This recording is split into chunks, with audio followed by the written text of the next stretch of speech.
Bueno, pues buenos días a todos y a todas y bienvenidos a otra sesión más del seminario del proyecto Perpetrate sobre los actores, las agencias y los beneficiarios de la violencia franquista. En este caso tenemos el gusto, la verdad, de poder presentar a un investigador que está realizando su tesis doctoral, Paul Belvis, que está realizando su tesis doctoral, como digo, en la Universidad Toulouse-Jean Jaurès, bajo la codirección de François Godichot y de Miguel Ángel de Araco Blanco, ¿no? Con lo cual ya podemos imaginar que la calidad de la investigación y la exigencia de la investigación serán máximas. Como yo creo que así demuestra el texto, ¿no? El título de la tesis doctoral, si no me he confundido yo, es Vigilancia, Control y Castigo en Cataluña, Sistema Policial y Construcción de la Sociedad Franquista, 1938-1951, aunque ahora precisamente antes de empezar hablábamos sobre si era necesario o no ajustar, o Paul comentaba, ¿no? Sobre si era necesario o no ajustar la cronología de su tesis. Bueno, son cuestiones que quizá podamos comentar luego en el debate. Y nada, simplemente le hará ahora una pequeña introducción del texto que nos ha compartido y que hemos podido leer todos y todas, que se titula Hacer visible el estigma, escenas de interacción entre policía y población en la Cataluña franquista. Así que nada, cuando quieras, Paul, un cuarto de hora, lo que quieras para presentar un poco las ideas centrales del texto, pues tienes la palabra. Y gracias por venir, claro. Muchas gracias. Me preguntaba si puedo compartir un diaporama con vosotros. Sí, muy bien. Un momentito. No sé si los veo. Sí, se ve. Ok, muy bien.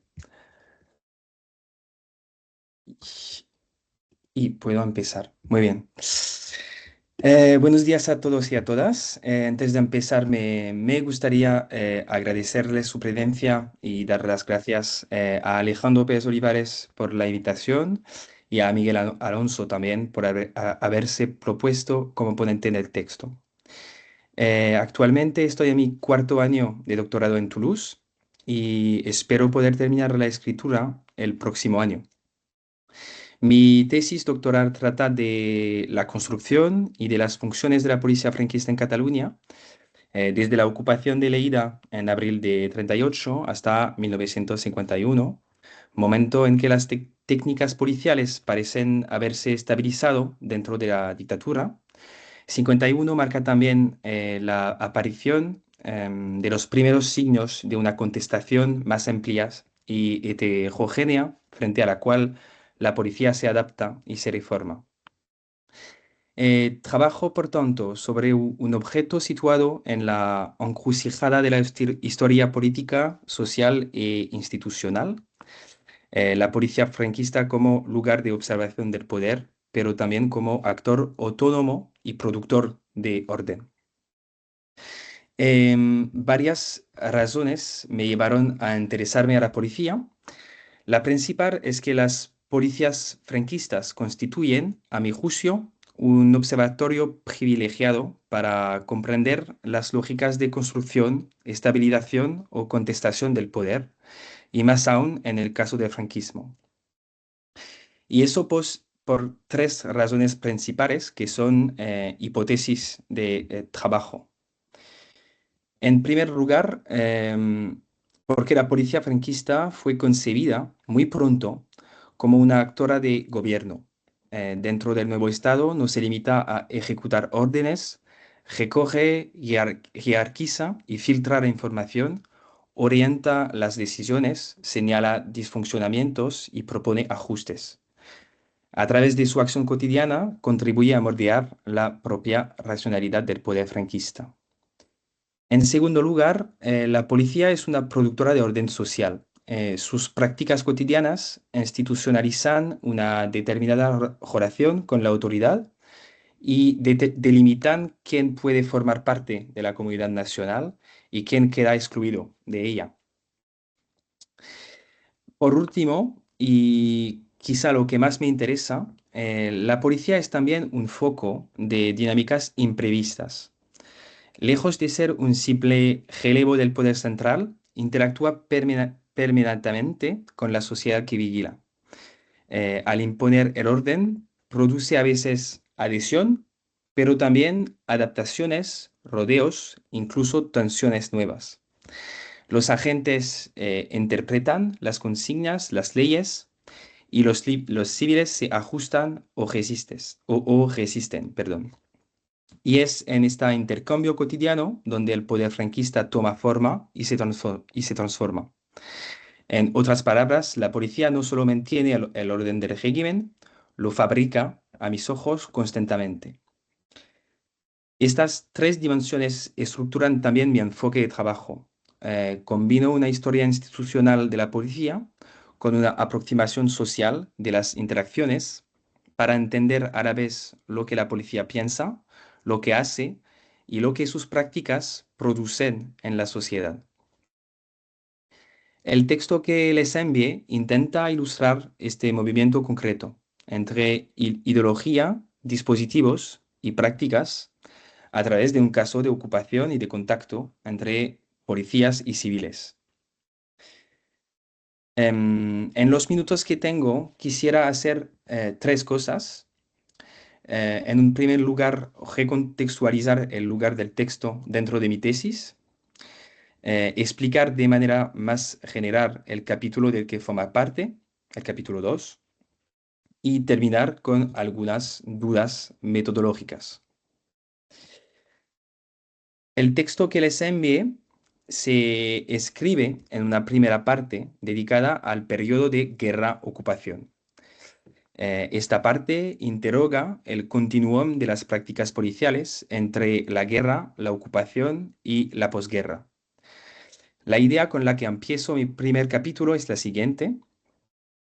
La guerra desestructura la policía española, pero los sublevados intentan reconstruirla muy rápidamente. La guerra se convierte así en un laboratorio, un momento de refundación ideológica, institucional y práctica. Esa idea de la guerra como laboratorio del poder policial es la que trato de prolongar en el texto que han leído a través de la observación concreta de las prácticas en Cataluña. Para ilustrar esta fase, me apoyo, entre otros, en una obra escrita durante la guerra por un policía de carrera. Esa obra, Policía Integral o Policía Nacional Sindicalista, redactada entre 38 y 39 por un policía que se llama Pedro Castellanos Santamaría.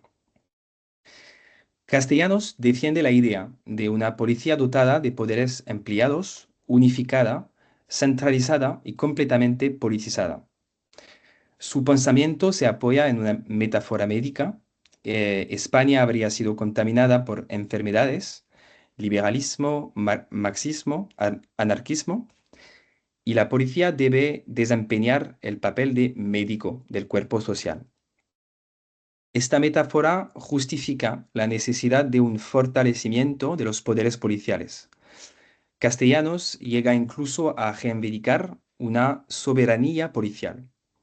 A su juicio, la policía no debe limitarse a investigar o mantener el orden, debe juzgar, castigar, educar la sociedad. La policía en ese contexto debe poder detener, interrogar, registrar, instruir sin control judicial en nombre de una eficacia superior. Defiende así una justicia policial rápida, expeditiva, ejemplar, en la que la ley depende de la policía y no al revés. Finalmente, Castellanos no concibe la policía como una institución aislada, sino como un puente entre el Estado y la sociedad. El ciudadano debe participar en la misión policial en una sociedad vigilante donde la delación se convierte en un deber cívico y una prueba de lealtad. Este doble movimiento, la hipertrofia del poder policial y la disolución del policía en lo social, está en el corazón de su pensamiento. La idea de soberanía policial, formulada aquí en un lenguaje doctrinal, trató de observarla en sus manifestaciones concretas durante la guerra y la ocupación. En mi primer capítulo, trabajó precisamente sobre esta arquitectura policial repensada para las necesidades de la guerra. Puedo darle un ejemplo muy rápido. Es el ejemplo de Lleida en 38.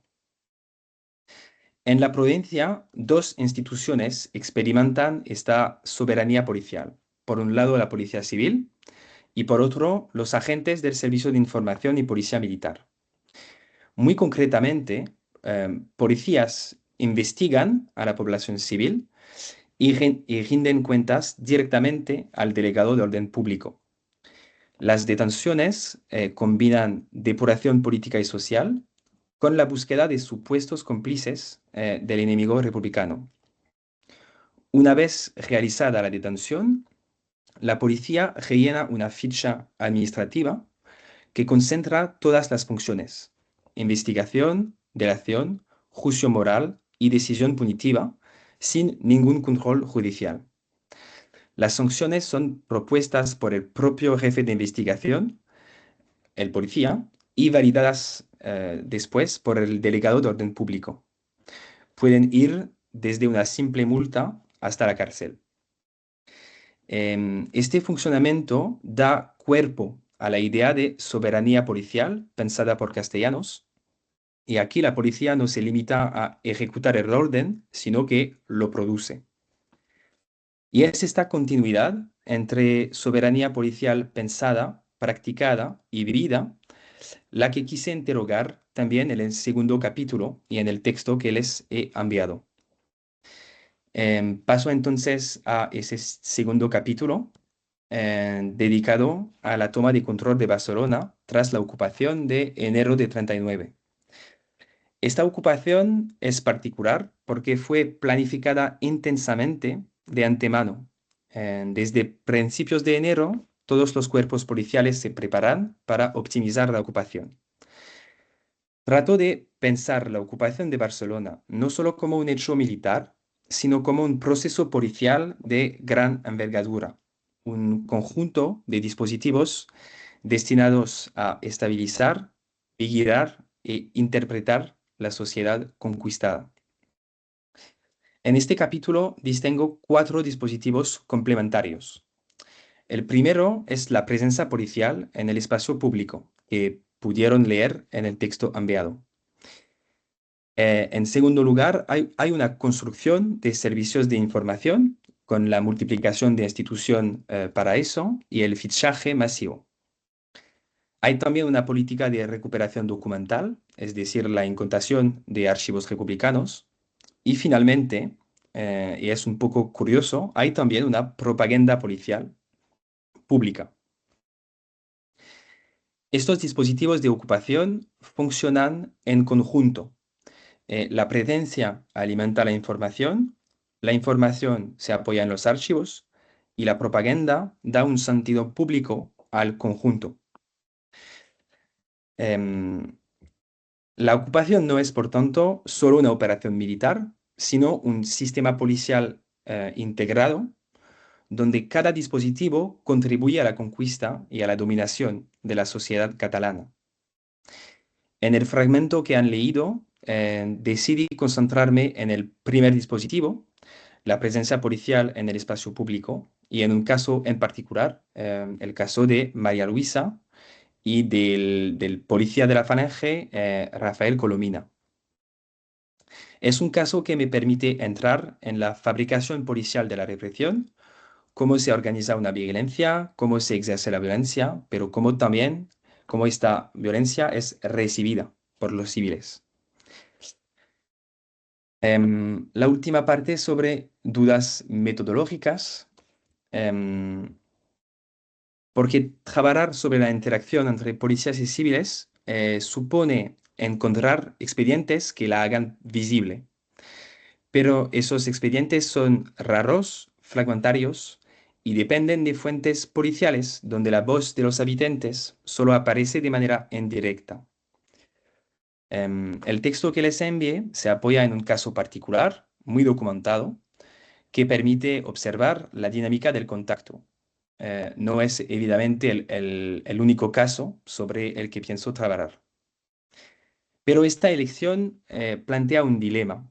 Es un enfoque claramente cualitativo que privilegia la profundidad de un caso sobre la representatividad estadística. A diferencia del periodo de guerra, para el cual dispongo de series cuantitativas sobre las detenciones, las multas o los muertes, la ocupación de Barcelona no ofrece este tipo de datos globales. La pregunta que me hago es, por tanto, la siguiente. ¿Cómo mantener un enfoque cualitativo sin caer en la sobreinterpretación? En otras palabras, cómo narrar una historia del poder policial a partir de interacciones singulares sin atribuir al caso particular un valor que quizá no tenga. En el caso del texto que les envié, trate de encontrar lo global en lo particular. Y la pregunta es, ¿les parece una vía prometedora o demasiado frágil? También me preguntó cómo tratar la cuestión de la cronología y me hago esta pregunta, ¿cuándo termina realmente un régimen de ocupación? Eh, el expediente de María Luisa, en el que se basa el texto, está fechado de marzo-abril de 1940, por lo tanto, posterior al periodo legal de ocupación. Pero a mi juicio, aquí hay más una continuidad de las dinámicas de ocupación que una ruptura, pero es una pregunta abierta. En definitiva, lo que intento hacer, tanto en este texto como en el conjunto de la tesis, es comprender cómo se fabrica el poder policial en la vida cotidiana, en el encuentro entre agentes, instituciones y sociedad. Em, Me detengo aquí y estaré encantado de debatir todo esto con ustedes. Muchas gracias por la atención. Perfecto, Paul. Muchas gracias también bueno, por plantear un, un enfoque sintético, ¿no? Y que va directamente a a las ideas del texto. Y antes se me había olvidado decir que también agradecerte por el hecho bueno, de atreverte y que supone un desafío más también a presentar en castellano, ¿no? Y a que el debate y todo lo que te preguntemos sea en castellano. En ese sentido, como antes te decía, yo que tiendo a hablar bastante rápido, intentaré hablar un poquito menos rápido de lo que suele ser habitual.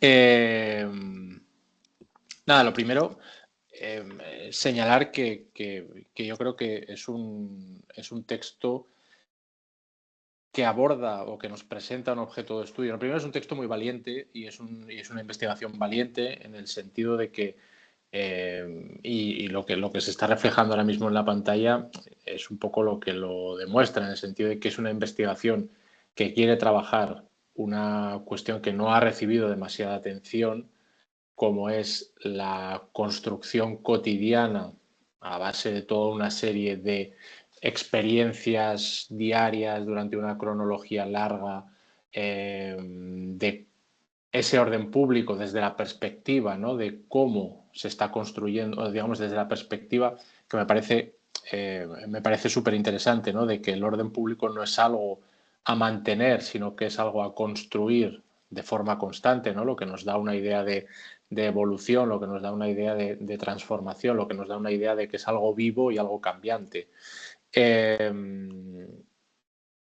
Además, desde la perspectiva de la policía, ¿no? Que falta una historia de la policía franquista, falta una historia de su participación en el golpe de Estado, que es algo, digamos, inmediatamente anterior a lo que tú quieres plantear, pero también que tiene mucho que ver con esto. Falta una historia también de su papel concreto en el entramado represivo franquista, en la estructura represiva franquista, y falta también un papel que se intuye y que luego te preguntaré sobre ello, sobre quiénes fueron los actores de la policía franquista, estos perpetradores, ¿no? Por utilizar el lenguaje que tiene sentido en este proyecto de investigación, ¿no?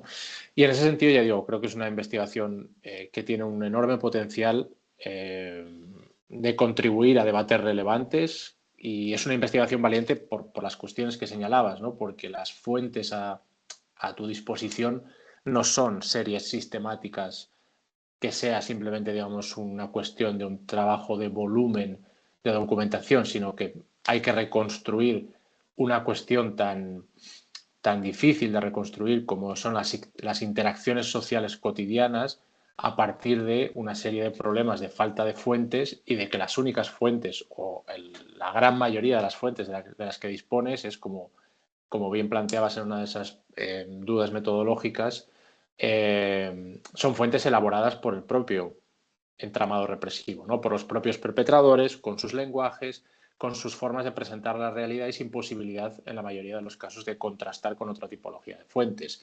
Y eso plantea muchos problemas, y eso conduce a preguntas que has planteado muy bien y que yo también tenía apuntadas, sobre cuál es, por ejemplo, la representatividad de esta tesis doctoral, en el sentido de las fuentes que se utilizan, si existe el riesgo de que casos individuales, como este, por ejemplo, que planteabas al final, ¿no? Que me ha parecido súper interesante, de Colominas, se conviertan en algo representativo sin tener una base documental cuantitativa que lo apoye. En este caso, está claro que historiográficamente la idea de la necesidad de que todo sea analizado de forma cuantitativa es algo que ya no es un elemento central, pero evidentemente tiene que haber una base documental suficientemente amplia, sin ser exhaustiva, sin ser total, para sustentar lo que estamos planteando, ¿no?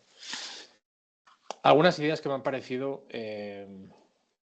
interesantes, y luego te plantearé algunas preguntas, ¿no? Me ha parecido muy interesante la idea de la ocupación como experiencia social, que mencionabas en la página 3, ¿no? Y que creo que condensa muy bien el tipo de enfoque que tú quieres plantear en esta investigación. Y claro, eso lleva a una pregunta eh, que es muy importante, y que tú la mencionas, creo que es en el capítulo, si no recuerdo mal, que es tal cual, creo que es en el capítulo 3 del índice que nos has pasado, que es: ¿cuándo termina una ocupación? Claro, esto es una pregunta que igual te hubiera dado para una tesis doctoral sola, en el sentido de que cuando termina una ocupación no solo tiene que ver, creo que es el capítulo, sí, capítulo 3, cuando termina un régimen de ocupación, que es una pregunta que es fundamental para entender cómo se construye el orden público, cómo se construye la vigilancia, la represión en el caso español, porque al final, en el caso español, lo que se impone es un régimen y una jurisdicción, por ejemplo, militar, ¿no? Y antes hablábamos, antes de conectarnos al seminario, sobre la cuestión de la creación del Tribunal de Orden Público, ¿no? Como un elemento que puede marcar o podría ser interpretado como un cambio de paradigma. Pero no solo es importante entender cuándo termina una ocupación para la historia concreta de la Guerra Civil Española, sino también para la cuestión de las guerras civiles. Hay toda una serie de historiadores que han trabajado el concepto de ocupación, pero fundamentalmente lo hacen para guerras entre estados.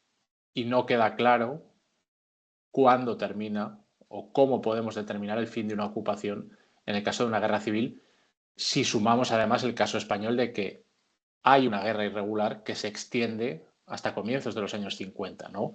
Y que sobre todo en amplias zonas rurales estamos verdaderamente en un estado de guerra, con dinámicas propias de guerra y con violencias también propias de guerra, formas de control, etcétera, etcétera. Entonces eso me parecía particularmente interesante.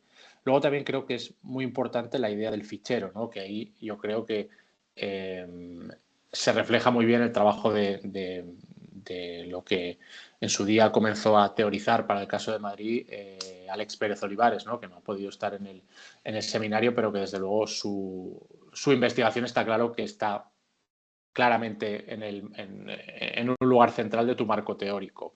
no solo la idea del fichero, sino los informes como algo vivo, algo en constante evolución, ¿no? Eso creo que es algo muy importante que quizá a veces no se tiene tanto en cuenta. Parece que, o no de forma explícita, parece que se plantea la idea del informe como un documento que se elabora y queda ahí, pero tú no lo planteas así. Tú planteas es un documento que se elabora y que se actualiza de forma constante. Y esa actualización es lo que va, la suma de todas esas actualizaciones en todos esos informes es lo que va construyendo ese orden público que va cambiando, ¿no? O esos modelos. Claro, el caso que planteabas al principio, en la primera parte del texto de Francisco Gual, ¿no? Este comisario de la Policía Municipal de Manresa, es fundamental, ¿no? Por lo que te decía, porque permite abordar una cuestión que falta a nivel historiográfico, que es una historia de la policía desde las perspectivas que antes planteábamos, ¿no? Y en ese sentido, yo tenía aquí varios apuntes o varias preguntas. Si te has planteado hacer un recorrido de las trayectorias de estos policías, ¿no? Es decir, ¿de dónde venían? ¿Habían pasado por la experiencia colonial? ¿Habían pasado por el ejército, como fue el caso de muchos guardias civiles que luego fueron perpetradores en la guerra y luego estuvieron en la lucha contra la guerrilla?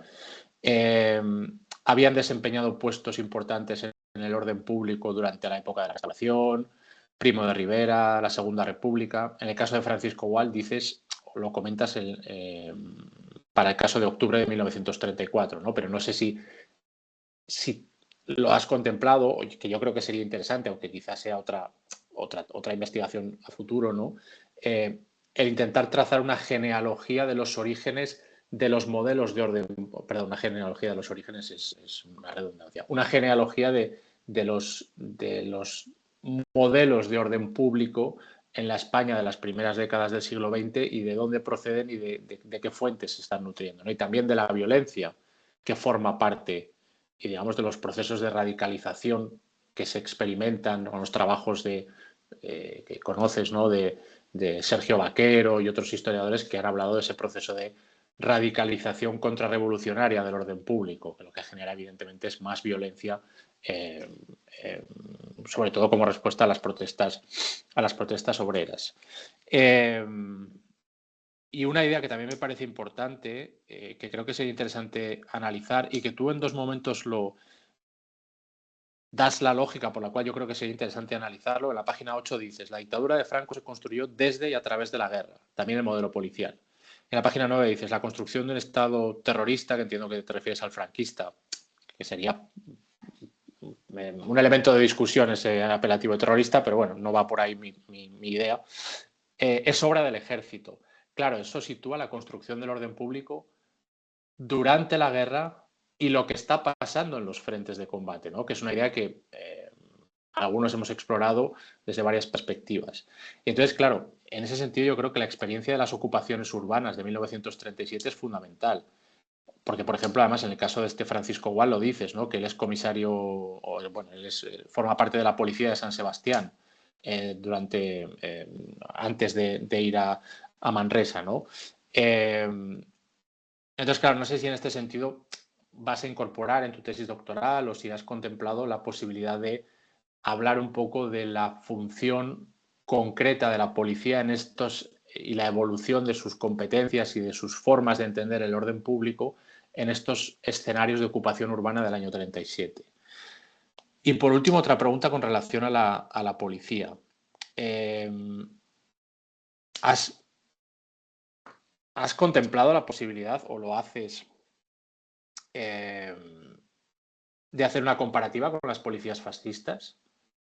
En el caso de la obra con los trabajos de Mimo Francinelli o de la Gestapo, ¿no? Con los trabajos de Robert Gelateli, pues en un momento hablas de una cosa que es fundamental, ¿no? Y que Robert Gelateli lo planteaba en su estudio sobre la Gestapo, que es que básicamente la Gestapo funcionaba no tanto por su capacidad de imponer el orden, el terror, ¿no? y la represión sobre la sociedad alemana, sino porque en la sociedad alemana había muchos individuos que colaboraban suministrando información, ¿no? Y tú eso lo dices en un momento del texto, ¿no? Y creo que en ese sentido no sé si esa comparativa para tratar de contextualizar, porque al final yo creo que los modelos